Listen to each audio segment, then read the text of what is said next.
हम राधा कृष्णन जी आपसे जानना चाहेंगे यही सेम चीज कि 2017 से पहले की अगर हम बात करें तो हर घर जल मिशन जो था वो कितना सुचारू था और इसके बाद 2017 के बाद से अब तक कितना ये अग्रणी हो गया है? देखिए, जल जीवन मिशन माननीय प्रधानमंत्री जी ने 2019 में लॉन्च किया, 15 अगस्त 2019 को। उसके पहले की अगर स्थिति 2017 की माने या 2019 से पहले भी जाए तो महज 5 लाख ग्रामीण कनेक्शन ही थे। महज 5 लाख परिवारों तक ही नल से जल की आपूर्ति यदाकदा थी उत्तर प्रदेश में, जो कि अब 2 करोड़ 34 लाख हो गई है। तो वो बहुत बड़ा फर्क है और उससे उस दौर से आज के जल जीवन मिशन में जो पानी की आपूर्ति उसकी तुलना ही नहीं की जा सकती, क्योंकि उस समय की योजनाएं जो भी थी जिस कारण से भी रही हो वो काम नहीं कर रही थी या बंद हो गई थी। तो आज जो जल जीवन मिशन है वो एक परफेक्ट लाइफलाइन है ग्रामीण जनमानस के लिए उत्तर प्रदेश की। तो उस तरह से जल जीवन मिशन काम कर रहा है। जल जीवन मिशन ने न सिर्फ जल संकट को खत्म किया है, खास पेयजल संकट को, बल्कि जो ग्रामीण है उनकी जो जिंदगी में अमूल चौल परिवर्तन लाया है, जल जीवन मिशन के कारण आया।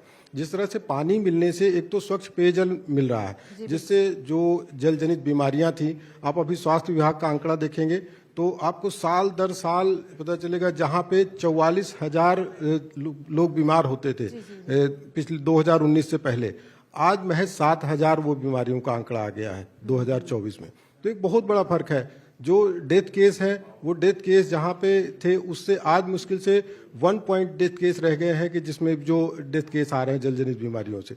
तो वो स्वास्थ्य के क्षेत्र में हुआ। उसके बाद एजुकेशन के सेक्टर में अगर जाएंगे तो जो पानी की आपाधापी पानी लाने की पेयजल की समस्या थी, खासतौर से विंध्य बुंदेलखंड का जो हमारा क्षेत्र था, तो जो महिलाएं हैं खासतौर से जो बच्चियां हैं वो उनकी एक दिनचर्या का बहुत बड़ा हिस्सा पानी ढोने में जाता था। और आप अभी आश्चर्य होगा कि हमने ललितपुर और महोबा के कुछ गांव में हम लोग गए, वहां पे जब पानी सप्लाई शुरू हुई तो वहां पे महिलाओं ने बताया, हमारी वो किताब में भी है और बुंदेलखंड यूनिवर्सिटी ने एक रिसर्च किया है उसमें भी उन्होंने उसका जिक्र किया है कि वो गांव ककोरिया नाम है, मुझे याद है, और भी उस तरह कई गांव थे। हम तो उसी गांव, तो उस गांव की महिलाओं के सिर में एक बीच से एक वो बाल ही गायब हो जाते थे। क्यों? हम ये जब जानने का कारण हुआ, पानी ढोते ढोते सिर पे मटका रख के 2 मटके 3 मटके ऊपर रख के वो लाती थी, 2-3 किलोमीटर की यात्रा करती थी। तो उससे उनके सिर के बाल, और वो 1-2 महिलाएं नहीं थी, ऐसी कई महिलाएं हैं वहां पे। तो उन्होंने अपनी आप बीती कहानी सुनाई, हमने उनको किताबों में भी उसको किया, बुंदेलखंड यूनिवर्सिटी ने उसको किया। तो ये बड़ा ही पीड़ादायक था, बहुत ही वो थे।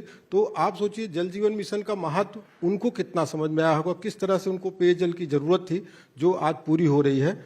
तो ये इस तरह से बदलाव है। इसके साथ साथ जल जीवन मिशन ने गाँव में रोजगार भी उपलब्ध कराए।